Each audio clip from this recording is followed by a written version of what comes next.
Welcome back پیارے بچوں. تو بریک پہ جانے سے پہلے ہم نے یہ ڈسکس کیا کہ پہلی اسٹریٹجی یہ تھی کہ لوگوں سے ون آن ون بیسس پہ جا کے بات کی جائے جن کے بارے میں ان کو لگتا ہے کہ وہ ان کی بات سنیں گے. سب سے پہلے حضرت خدیجہ ایمان لائیں, اس کے بعد حضرت ابوبکر ایمان لائے. حضرت ابوبکر کون تھے؟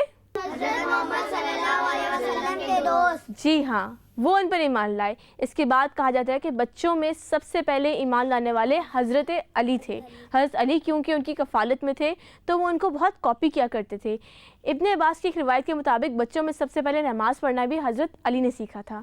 اس کے بعد کیا ہوا؟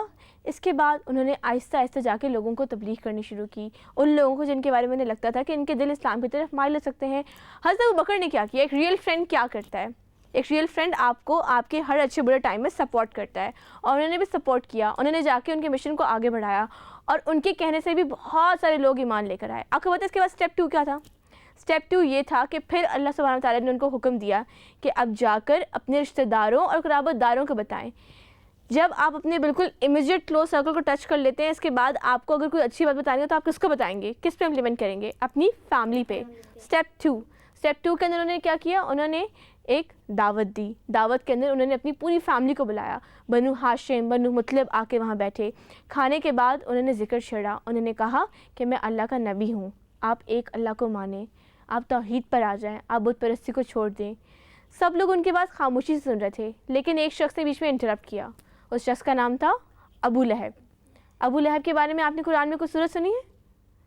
جی, تو ابو لہب کے بارے میں قرآن میں جو صورت ہے اس کا پہلا فریز کیا ہے؟ تبت یدا ابی لہب وتب. جی ہاں, اس میں کہا گیا ہے کہ اس کے ہاتھ ٹوٹ جائیں. کیا یہ بات سمجھ میں آتی ہے کہ وہ برباد ہو جائے, اس کے ہاتھ ٹوٹ جائیں؟ ایسا قرآن کے اندر آیا کسی کے بارے میں؟ کیونکہ جب بھی حضرت محمد کو کسی بھی جگہ پر اسلام پھیلانے کی کوشش کرتے تھے تو ابو لہب جو نہیں ہونے دیتے تھے. جی ہاں, وہ نہیں ہونے دیتے تھے. اس کے بعد لوگ وہاں سے اٹھ گئے. ان کو سپورٹ کس نے کیا؟ ابو طالب نے انہیں سپورٹ کیا, اور پورے طریقے سے سپورٹ کیا. اس کے بعد اسٹیپ 3 آیا. اسٹیپ 3 کے اندر انہیں کہا گیا کہ جا کر اعلان کرو, یعنی کہ سب میں جا کے ڈکلیئر کر دو کہ اللہ ایک ہے اور آپ اللہ کے نبی ہیں. تو انہوں نے پتہ کیا کیا؟ وہ جا کر ایک ٹیلے پہ چڑھ گئے. ٹیلے پہ چڑھنے کے بعد انہوں نے کہا, آواز لگائی زور زور سے, تو سب لوگ وہاں پہ جمع ہو گئے. جب جمع ہو گئے تو انہوں نے کہا کہ اگر میں آپ سے کہوں کہ اس ٹیلے کی وجہ سے ایک فوج آ رہی ہے تو کیا آپ میرے یقین کریں گے؟ پتہ ہے سب لوگوں نے کیا کہا؟ انہوں نے کہا جی ہاں, آپ سچے ہیں اور سچ بات بولتے ہیں, ہم آپ کا یقین کریں گے. تو انہوں نے کہا کہ جب میں آپ کو یہ کہہ رہا ہوں کہ قیامت آئے گی اور میں اللہ کا نبی ہوں اور تم قیامت میں دوبارہ اٹھائے جاؤ گے اور اللہ تعالیٰ کی عبادت کرو اور بت پرستی کرے تھے, تو تب میرا یقین کیوں نہیں کر رہے؟ تو سب لوگ کچھ لوگ منتشر ہو گئے اور کچھ لوگوں نے ان کی بات سنی. پھر وہاں پہ اس ٹیلے پہ کھڑے ہو کے انہوں نے پراپرلی پورا دین اسلام لوگوں کو سمجھایا اور بتایا. اس کے بعد ایک اور اسٹیپ بھی آیا, اسٹیپ 4 بھی تھا. اسٹیپ 4 یہ تھا کہ نمبر 1 انہوں نے ون آن ون کیا, نمبر 2 انہوں نے فیملی میں کیا, نمبر 3 انہوں نے اپنے ایریا کے لوگوں یعنی اپنے علاقے کے لوگوں کو جمع کر کے کیا. اس کے بعد نمبر 4 وہ انٹرنیشنل لیول پہ گئے. اور انٹرنیشنل لیول پہ وہ کیسے گئے؟ وہ ایسے گئے کہ جب حج کے لیے مکہ مکرمہ میں ڈفرینٹ ملکوں سے لوگ آتے تھے اور آ کے وہاں پہ عبادت کرتے تھے اور طواف کرتے تھے, تو انہوں نے جا کر ان کو دعوت دینی شروع کر دی.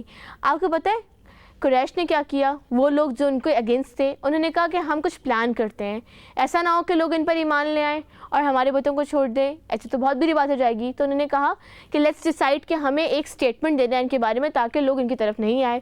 انہوں نے کہا ہم یہ کہتے ہیں کہ یہ کاہن ہیں یا یہ پاگل ہے یا یہ جادوگر ہیں. تو سب لوگ اس اسٹیٹمنٹ پہ ایگری ہو گئے کہ ہم کہیں گے کہ یہ جادو کر دیتے ہیں. تو حج کے لیے جتنے بھی آنے والے لوگ تھے وہ ان سے کہتے تھے کہ یہ جادو کر دیتے ہیں. آپ کو پتہ ہے اس سے کیا ہوا؟ اس سے لوگوں کا انٹرسٹ اور ڈیولپ ہو گیا اور لوگوں نے ان کی بات اور سننی شروع کر دی.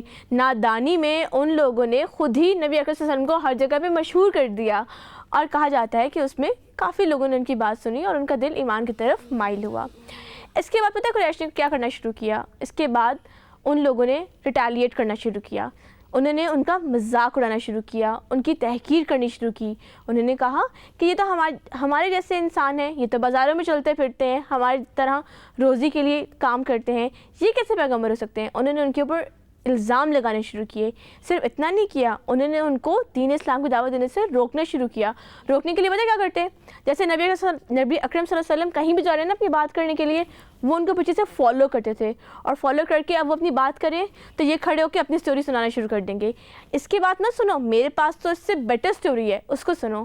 اس کے علاوہ وہ کیا کرتے تھے یہ میں آپ کو بتاؤں گی ایک چھوٹی سی بریک کے بعد, تو ہمارے ساتھ رہیے گا. Let's take a short break.